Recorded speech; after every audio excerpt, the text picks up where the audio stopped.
Prepara o chá, porque está na hora de ouvir História em Voz Alta. Olá a todos os nossos ouvintes, sejam muito bem-vindos ao segundo episódio do podcast História em Voz Alta, que neste caso será eu, Gonçalo Mendes e Filipa Caetano, que serão os responsáveis por guiar esta entrevista.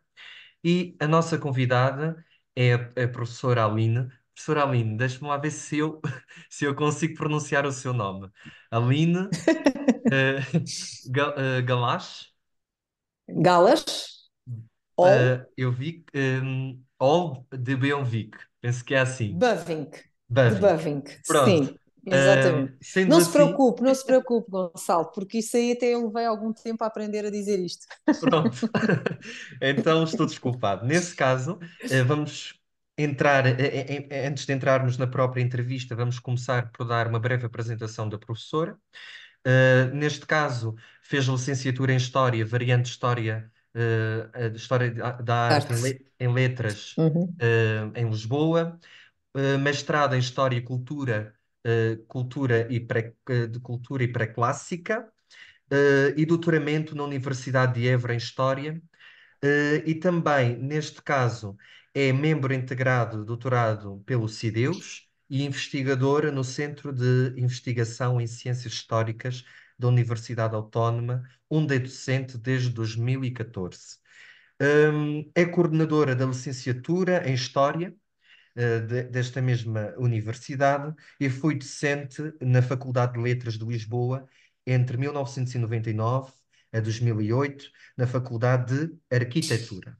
Não é, professora? Penso que está correto. Sim, na Faculdade de Letras, sim, estive até 2008 e depois fui para a Faculdade de Arquitetura. Sim, Ok, exatamente. pronto. Exatamente. Neste caso, professora, vamos então começar a nossa entrevista. E a nossa primeira pergunta é, de facto, por que razão escolheu História e o que a levou a ser historiadora? Esta é uma pergunta mais pessoal, mas gostaríamos de ouvir a sua opinião. Olha, eu principalmente me apaixonei por História da Arte, porque bem, isto poderia nos levar para vários campos. Isto até é uma pergunta que comporta um pouco de filosofia. Eh, não dizendo com isto, obviamente, que eu tenho qualquer veia filosófica, mas, como sabe, filosofia e história sempre estiveram de mãos dadas, não é?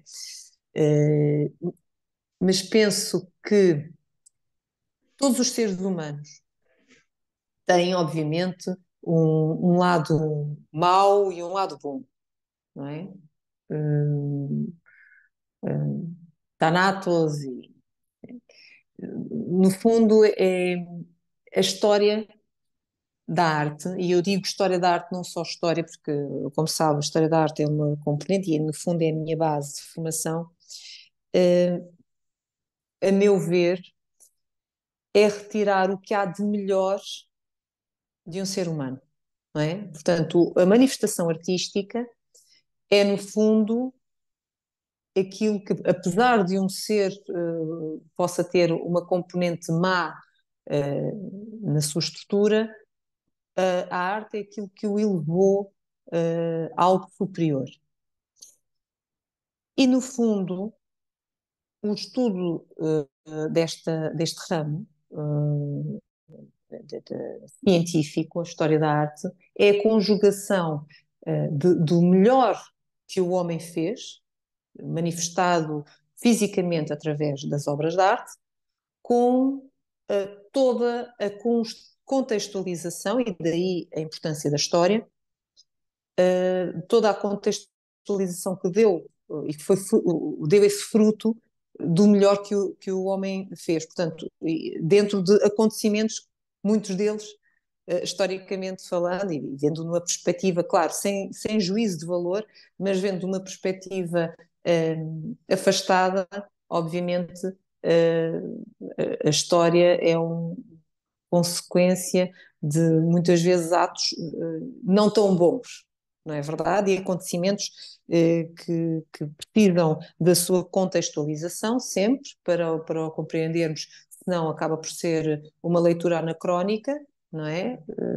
E isso é um erro que os historiadores não podem cometer nunca, ou os aprendizes de historiador. Eu não me considero uma historiadora, eu me considero uma aprendiz de historiador e uma aprendiz de historiadora de arte, porque todos os dias eu aprendo, não só pela investigação e pela preparação das aulas, mas também com os meus próprios alunos e com os meus colegas. Portanto, este é um processo de eterna aprendizagem.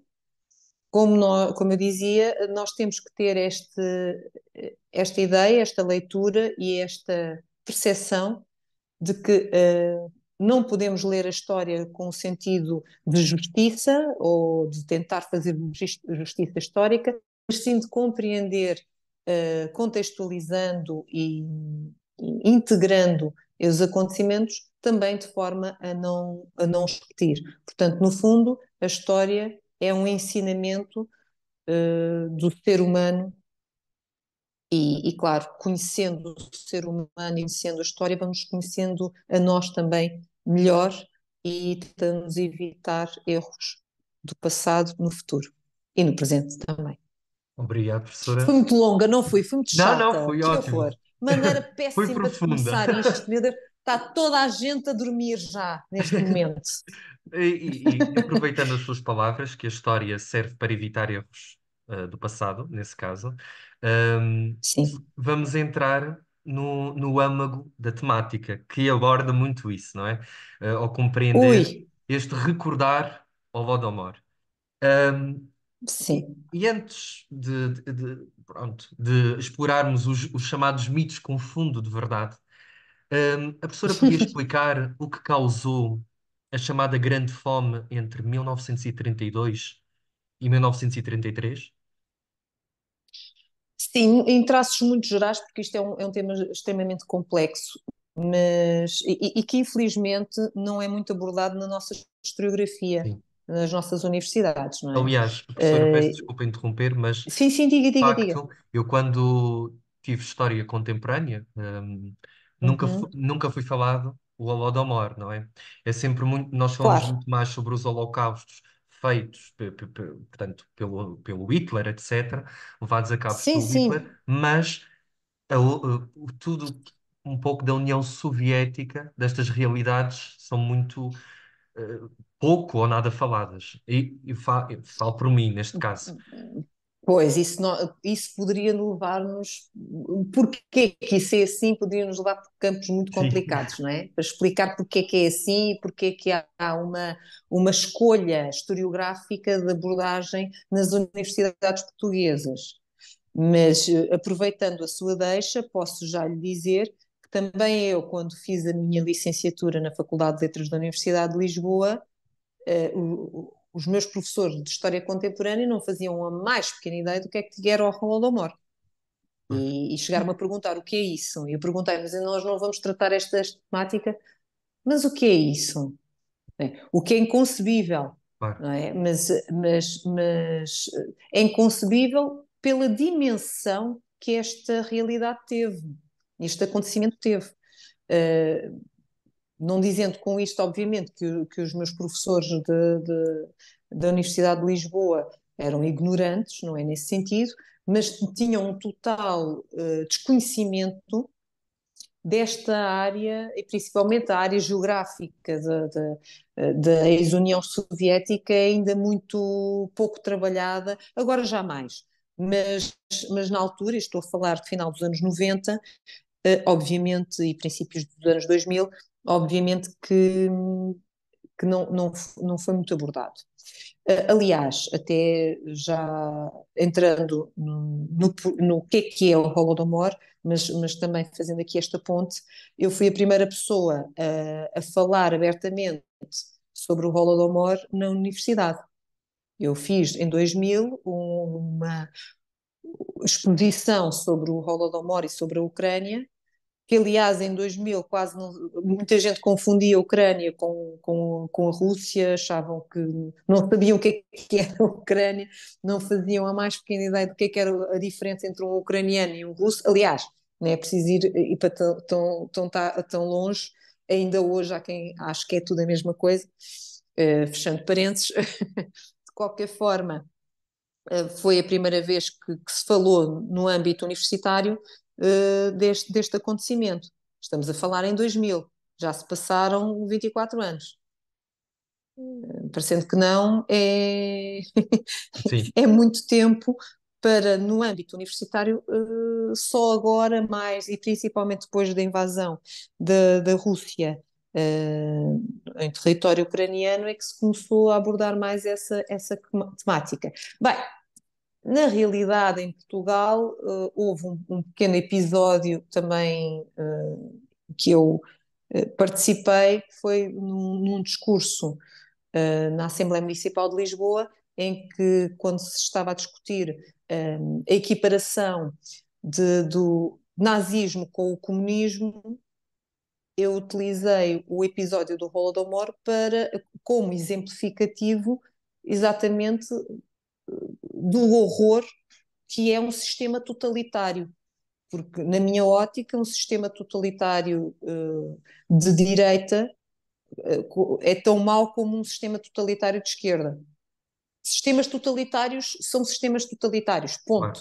Não é? E todos são, e até se tocam, de certa forma, no seu horror. Ora bem, agora, o que é que foi a grande fome? O Holodomor em ucraniano.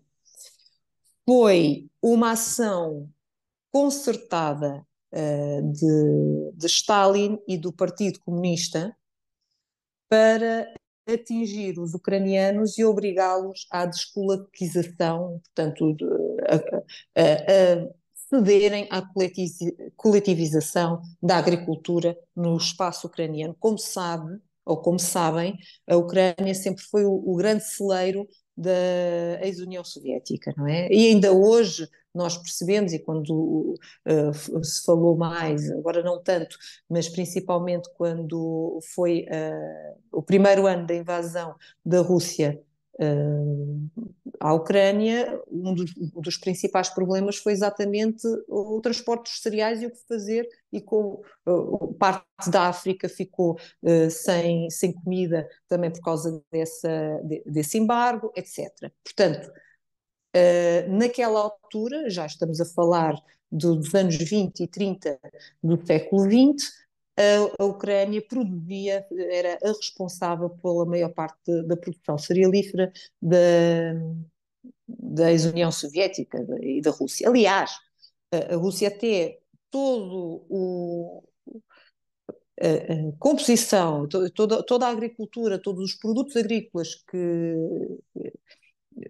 foram cultivados e que foram obtidos, e principalmente as sementes desses 2 anos, portanto, desse maldito inverno entre 32 e 33, foi vendido, grande parte dele foi vendido para o exército nazi.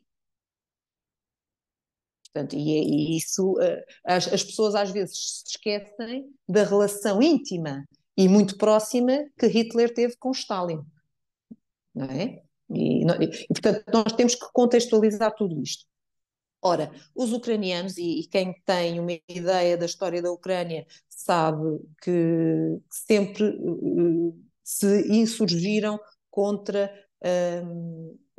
vários dos povos que os tentaram subjugar, desde os russos, mas ainda antes dos russos, os polacos, os alemães, etc. E falando dos alemães num contexto austro-húngaro, não é? Um pouco mais aberto. Ora, quando a Ucrânia consegue, depois de vários processos e de vários momentos de tentativa de independência, conseguem, no início do século XX, respirar de independência como uma república ucraniana, logo a seguir, com o problema dos bolcheviques, voltou a perder essa independência. Mas sempre tiveram uma estrutura de independência, de tentativa de independência dentro da sua população. E já no século XIX, com a figura de Taras Shevchenko, isso foi muito importante. Aliás, curiosamente, até o hino nacional ucraniano é anterior ao hino português.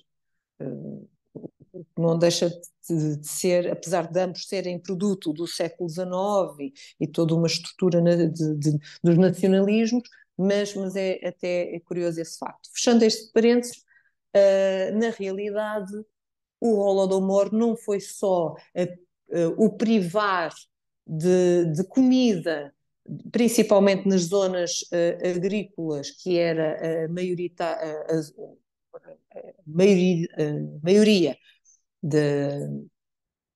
do povo ucraniano vivia na agricultura e da agricultura, portanto, nos campos, era apenas uma percentagem muito pequena vivia nas cidades. Portanto, não foi só o privar de acesso aos instrumentos agrícolas e à própria produção agrícola, como meio de forçar a que eles cedessem à descolonização, não é? E acederem ao processo dos gulags, foi também, paralelamente, uma ação de retirar qualquer identidade e um ataque à cultura e às elites culturais ucranianas. Este processo é paralelo. Portanto, não só tentaram que morressem à fome, como retiraram todas as estruturas, proibiram falar em ucraniano, proibiram que se falasse sobre a história, sobre a cultura. Aliás, nós vimos isso ainda dias antes da invasão de fevereiro de 2022, nós vimos que o discurso de Putin ia mesmo neste sentido, dizer que a Ucrânia nunca existiu, que era uma coisa artificial, quando a língua ucraniana é bastante diferente da língua russa. Só para terem uma ideia, é a mesma coisa de compararmos o português ao francês, não é? Podem ter raízes semelhantes, terem a mesma raiz, mas são línguas completamente diferentes. E tem que falar de elementos culturais e de elementos históricos. Houve um ataque, uma perseguição a toda a elite intelectual ucraniana da época, pensadores, professores universitários, filósofos, artistas. Portanto, foi mesmo uma tentativa de genocídio de uma elite e genocídio de um próprio povo, subtraindo-lhes a possibilidade de alimentação. Foi dramático. Os que conseguiram sobreviver, aliás, houve até aldeias inteiras que ficaram completamente dizimadas, as pessoas morreram, não houve sobreviventes. Mas quando digo os ucranianos, não foram só os ucranianos, foram os ucranianos e todos aqueles que viviam em solo ucraniano, incluindo russos. Portanto, não houve dó nem piedade nessa questão.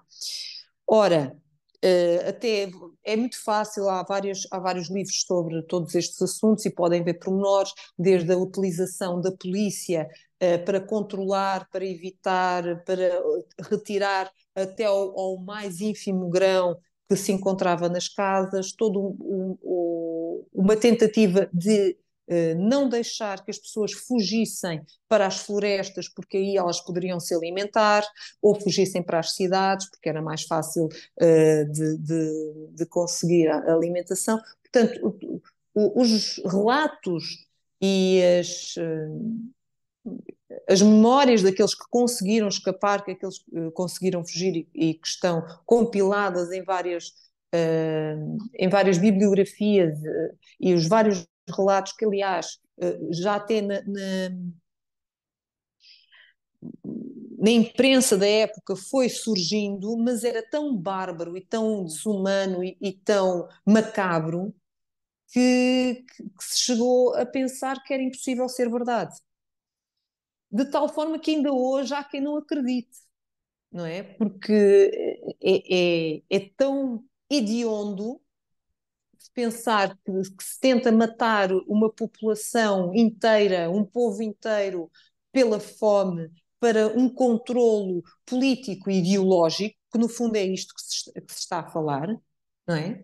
É a tentativa de coletivização e o nivelar de todo um povo, não lhe permitindo a sua individualidade, o seu direito à propriedade e aquilo que era seu. Portanto, é toda uma ação baseada numa concepção ideológica. Professora, posso colocar-lhe uma pergunta? Pode colocar todas as perguntas que quiser. Então, a Ucrânia, enquanto parte, na altura, integrada da União Soviética, foi a região, ou neste caso o país, que mais resistiu à coletivização agrária, certo? Sim, foi um dos que mais. Sim, sim, sim, sim. Basicamente foi o que mais resistiu e também pela sua dimensão, por isso é que tem um grau tão dramático, não é?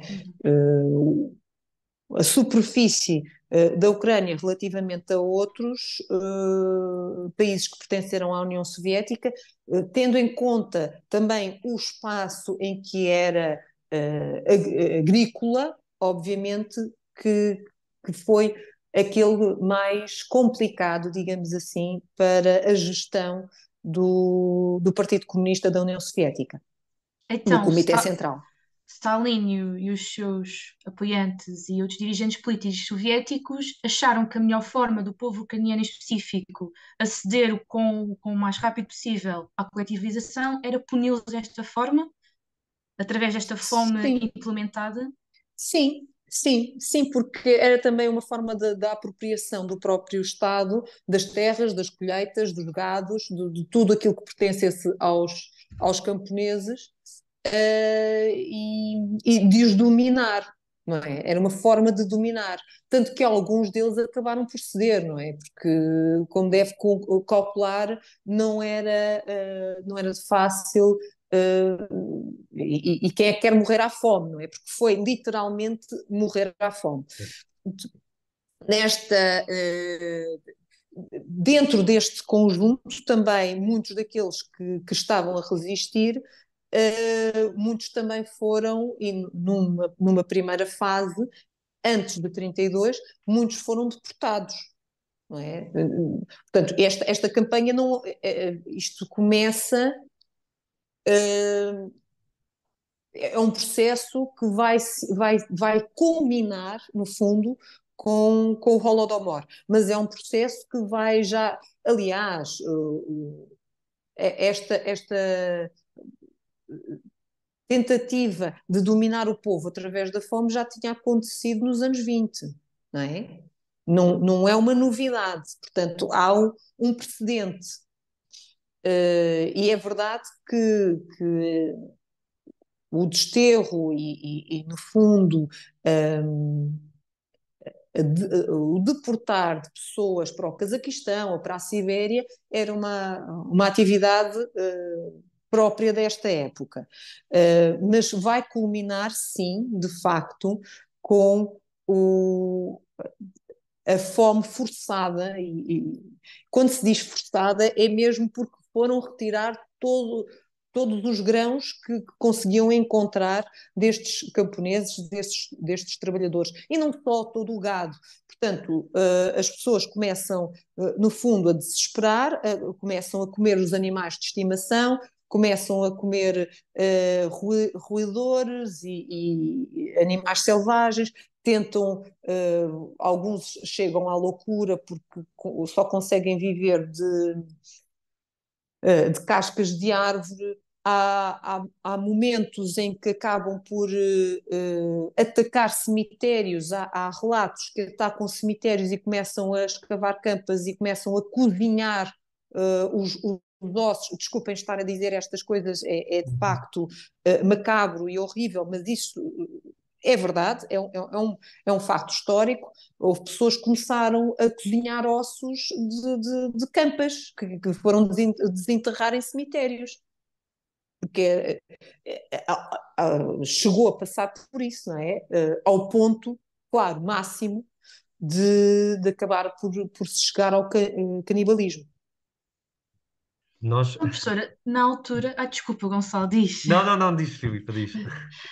Então, isto está a acontecer e a imprensa internacional reage a isto, aborda este tema, divulga este tema e os outros países da Europa Ocidental falam sobre Não este divulgam, tema. não divulgam muito, não divulgam muito. É abordado não a este pormenor, mas é falado. Aliás, há um filme que retrata bem isto, o Mr. Jones, não sei se já viram, que diz respeito, e aliás é um caso baseado num caso verídico, de um jornalista que tenta colocar, e depois é perseguido e acaba por ser morto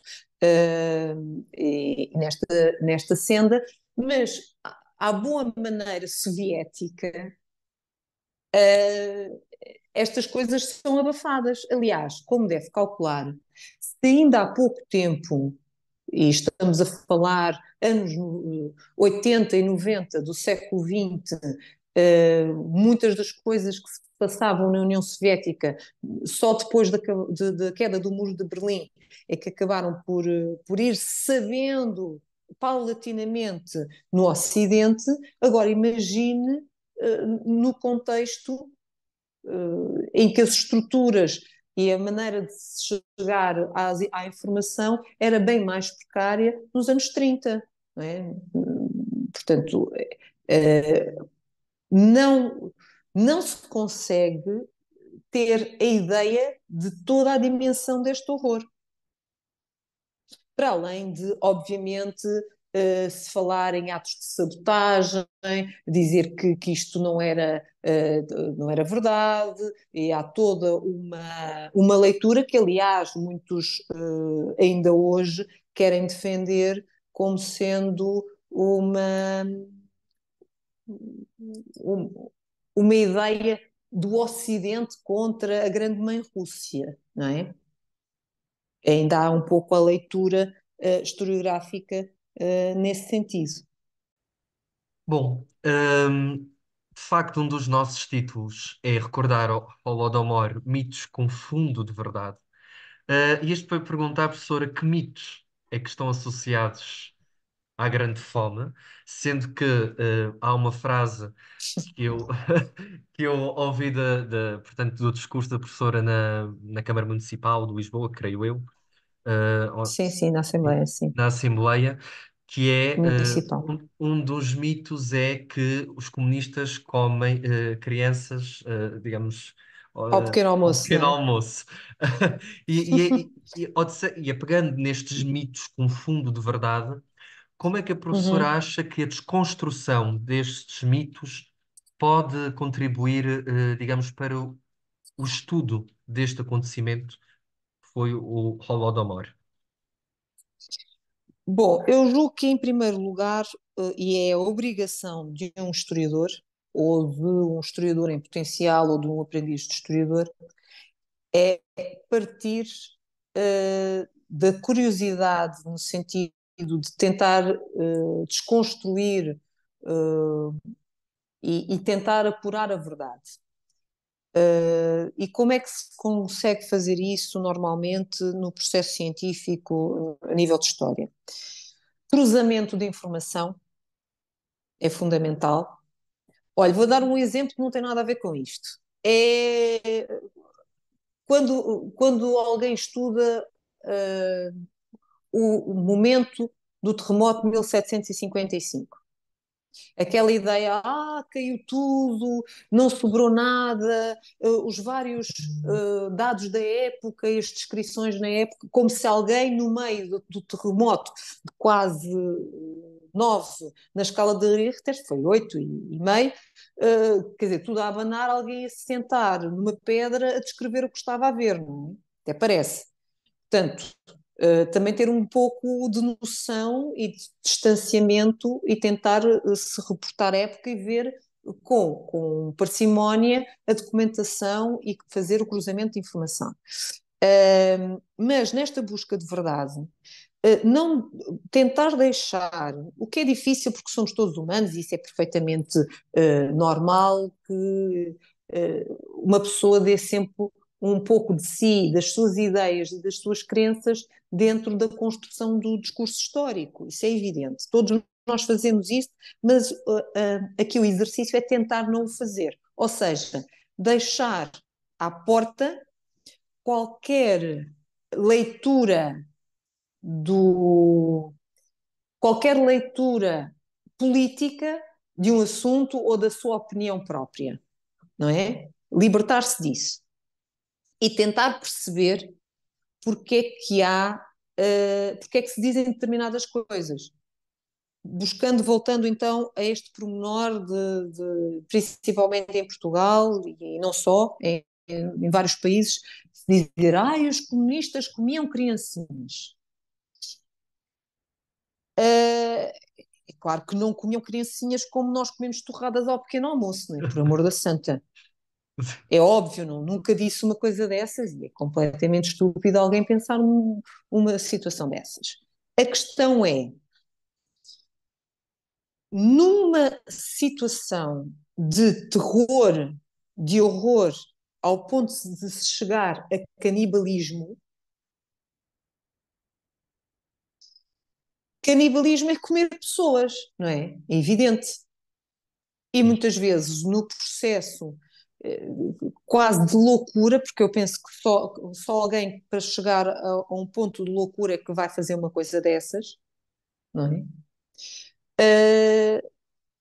E sendo isso localizado geograficamente num local que era conotado com os comunistas, que era a União Soviética, não é? Aliás, ainda hoje, quando alguém fala em comunismo, uma das primeiras coisas que vem à cabeça é a União Soviética. Sim. Portanto, para as pessoas que no Ocidente ou não tinham grande conhecimento, porque para eles aquilo era tudo a mesma coisa, ouvir aquele mito de naquela zona, que horror, os comunistas comem crianças, veio deste episódio hediondo e macabro de ter chegado ao ponto de cometer canibalismo. Pois. É claro que isto foi, no fundo, o culminar, não é? E, ou seja, perante isto, o que é que a professora recomenda, e isto para quem nos está a ouvir, eu acho que seja importante, não Hum, só como alunos de História que possam estar a ouvir, mas para todos que se interessam por estes assuntos, como é que se pode estudar hum. o Holodomor, ou seja, que tipo de documentação é que se encontra disponível, ou que está, o que é que a professora acha que ainda está por estudar? Será que ainda é o suficiente? Ou o que é que falta precisamente? Assim, mais uma opinião Olha, também. nunca nada suficiente. Claro, E como se costuma dizer, o conhecimento não ocupa lugar, não é? Uh, Há uma quantidade de documentos, aliás, foi a partir dos anos 80 do século XX, um pouco antes, mas principalmente a partir dos anos 80 nos Estados Unidos, derivado aos horrores que eram descritos pelos imigrantes ucranianos e que se instalaram nos Estados Unidos e no Canadá e no Brasil, principalmente, que foram-se reunidos centros de investigação e, claro, obviamente também de descrição dos horrores do que é que as pessoas passaram. Portanto, nós temos desde o Harvard Ukrainian Research Institute, que se dedica e tem um foco exatamente sobre o Holodomor, passando por várias obras de investigação nesta área, desde historiadores também, obviamente, ucranianos, passando para norte-americanos, britânicos, claro, o próprio Institute of National Remembrance do Holodomor, que também disponibiliza todo um conjunto de informação e de documentação que foi conseguido, no fundo, preservar, não foi completamente destruído ou mantido pelo Comitê Central do Partido Comunista, e que, no fundo, tem sido divulgado. Portanto, ainda por cima, com as ferramentas que hoje existem da internet, é muito fácil de obter várias leitura, várias bibliografia em toda esta vertente relativamente ao Holodomor. Há uma lista que foi feita, aliás, dentro desta bibliografia podemos, no fundo, destacar, obviamente, uma das primeiras obras, que é do Robert Conquest, The Harvest of Sorrow, não é? De 1986. Esse talvez seja um dos principais, ou também do R.W. Davies, enfim, bibliografia não falta, de facto, sobre esta matéria, e que também já foi traduzida para português. O que eu gostaria de salientar é que as pessoas deveriam evitar pré-juízos de valor e tentar procurar descobrir o que é que os testemunhos, porque ainda há já poucas pessoas vivas que tenham passado pelo Holodomor, as mais novas que se recordam ou já morreram ou estão a morrer, estão com 90 e poucos anos, quase 100, algumas para além de 100, mas que as suas famílias, todas as famílias ucranianas, têm histórias de família ligadas ao Holodomor. Todas. Portanto, é um pouco aquilo que os historiadores olhavam para a história verbal, não é? Como nós vemos, toda a gente pensa em Homero e na Ilíada, na Odisseia, fantástico, ou até mesmo a nível medieval, no Beowulf e outras obras que tais. Mas elas tiveram ou mesmo o Antigo Testamento, não é? Todas elas tiveram uma altura em que não tinha sido passado logo para escrito, era oral, a parte da oralidade que funciona. Ora, essa parte da oralidade, e que permaneceu, porque, como devem calcular, são 70 anos, ainda é recente para principalmente para estas famílias, estas oralidades que foram sendo passadas por escrito. Portanto, esta memória não pode ser apagada e não pode ser ridicularizada. Nós não podemos dizer que milhões de pessoas e de milhões de famílias estão totalmente enganadas quando elas próprias testemunharam e têm memória desses factos. Só para concluir esta questão da memória, porque os números de quantos milhões é que morreram, afinal, e já se falou muito, e é difícil estabelecer um número totalitário, mas foi registado exatamente pela memória destas famílias, das pessoas que das suas famílias morreram e que elas sabem que morreram da fome,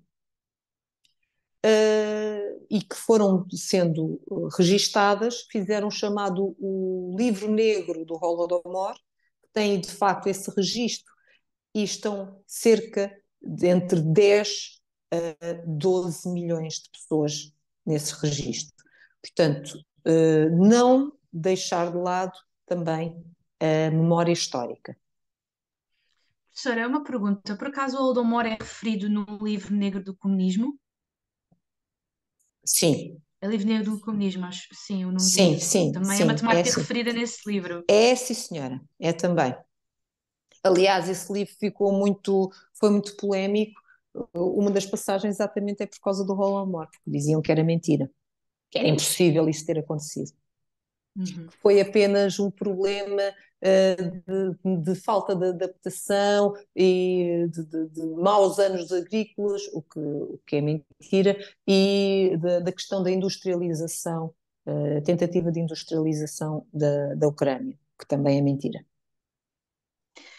A professora agora tocou num tópico muito importante que tem a ver com a questão do reconhecimento do Holodomor, não só, neste caso, pelo coração da União Soviética, que digamos que é a atual Federação Russa, mas também por Sim. outros países, por outros países. A professora disse ao longo da sua intervenção diversas vezes que isto é um tema muito pouco conhecido e, de facto, eu agora falando por mim, quer na Uhum. escola ou quer até mesmo durante a licenciatura, nem o genocídio arménio, nem o Holodomor foram Pois alguma não. vez mencionados, nem outro tipo de genocídios como também ocorreram nas ex-colónias europeias.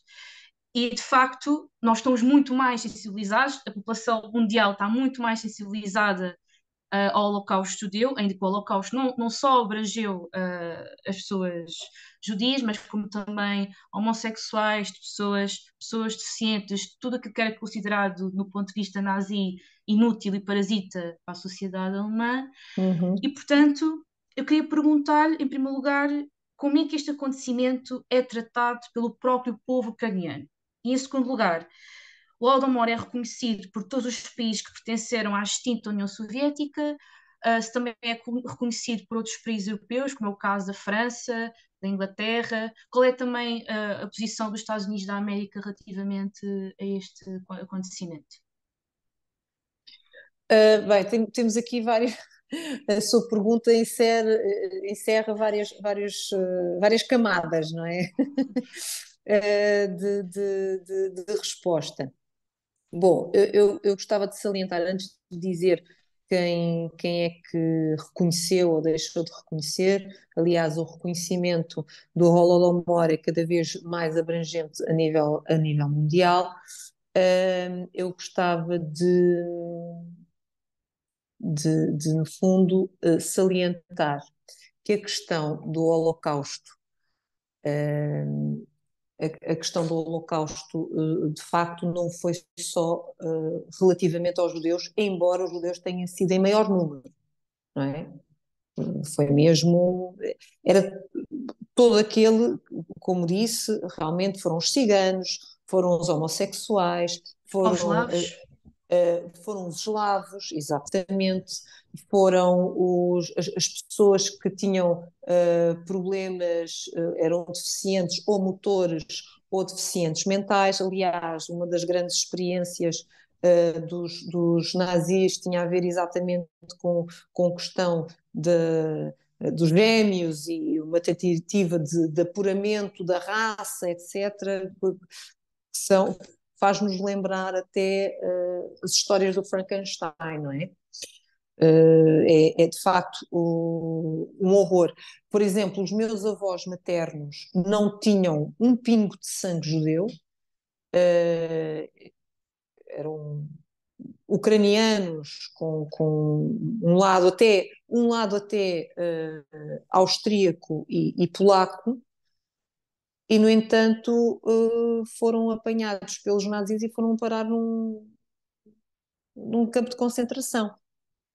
E a minha avó, e até no outro dia, numa aula, tive um aluno que, em tom de brincadeira,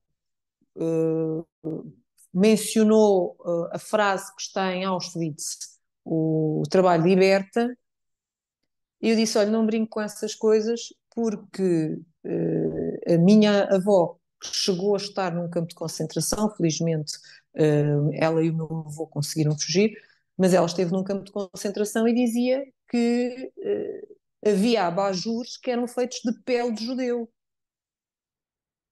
e que chegou a ver e sabiam perfeitamente a diferença entre um sabão normal e um sabonete feito, um sabão feito de gordura de judeu, porque ele boiava na água. Portanto, eh, as pessoas não têm noção, quando falam no Holocausto, não têm noção até a que ponto só quem passou e quem revelou o que passou. E, portanto, aqueles que estão mais próximos, que estiveram mais próximos, é que têm noção do grau de horror e de pormenor de, de, de sadismo quase, não é? Eh, que se atingiu. Ou seja, a parte do horror que o ser humano é capaz de conseguir.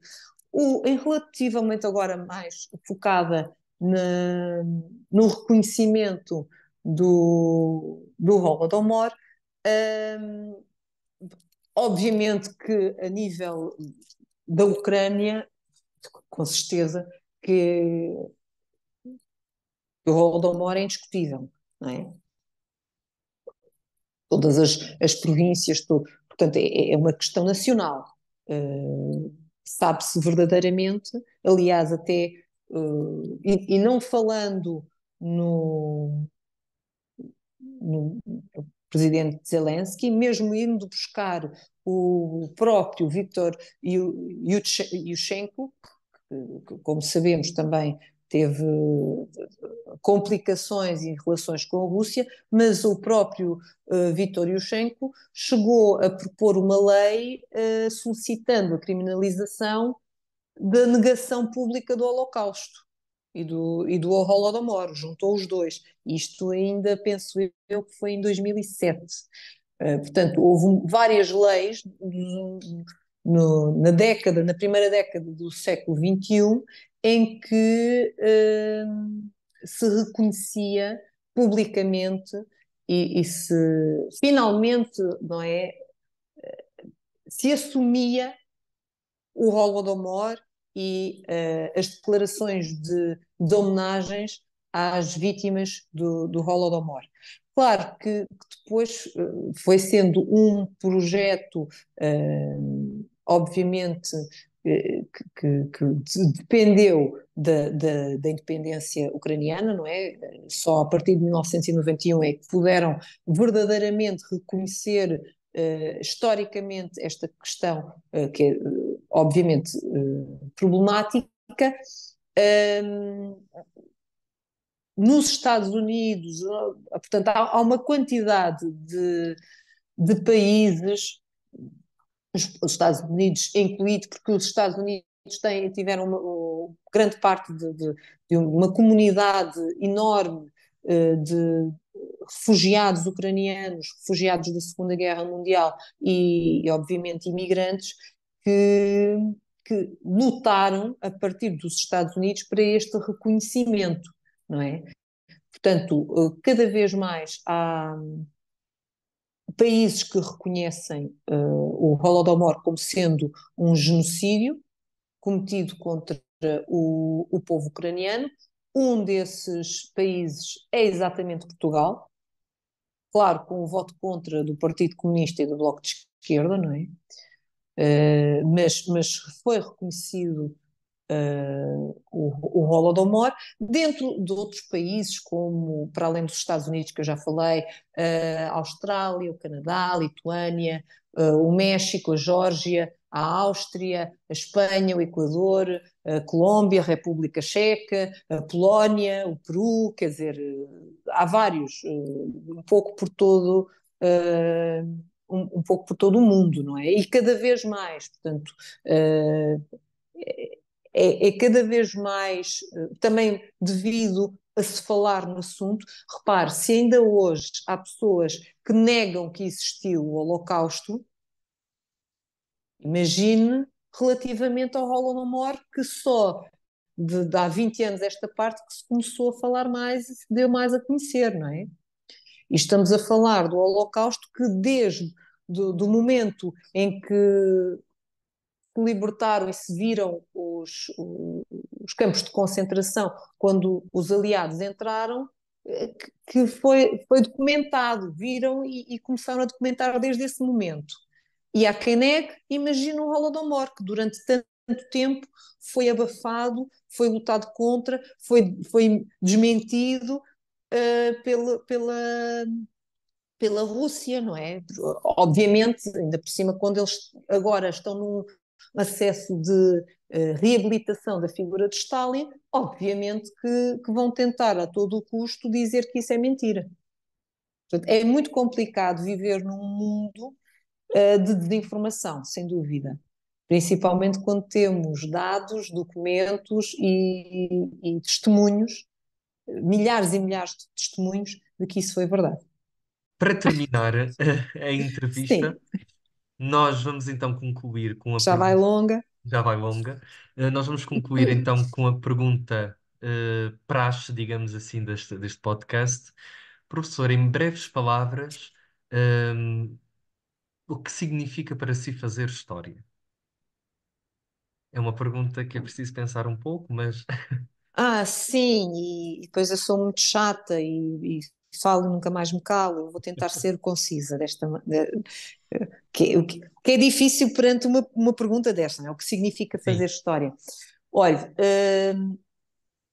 significa conhecermos um pouco melhor. Aquela história, aquele clássico de onde viemos, para onde vamos, quem somos. No fundo, eu acho que quem faz história ou quem pretende fazer história ajuda a aproximar-se às respostas destas perguntas. No fundo, é conhecermos um pouco melhor e perceber um pouco o nosso lugar no mundo e um propósito, finalmente, e um propósito, que é, conhecendo a história, tentar não repetir os erros do passado. Eu acho que é isso que significa, ou que deveria significar, fazer história. Ok, muito obrigado, professora, por ter Eu é que aceito o nosso agradeço. convite. E desde já, o podcast História em Voz Alta agradece. E, no fundo, foi uma entrevista bastante interessante e que certamente Agradeço. ajudará aqueles que nos estão a ouvir para compreender mais sobre o Holodomor. Neste caso também resta-me dizer a todos os que estão a ouvir para seguir nas nossas redes sociais. Estamos disponíveis então no Spotify, no YouTube e também para seguir a nossa página do Instagram para estarem sempre a par das novidades. Dito isto, desejo a todos um agradável fim de semana ou semana, quando for para publicar. Ahm, e vemo-nos então no próximo episódio desta temporada Desabafar História. Muito obrigada e meus parabéns. Vocês realmente Obrigado, são professor. anfitriões fantásticos e parabéns também por esta iniciativa.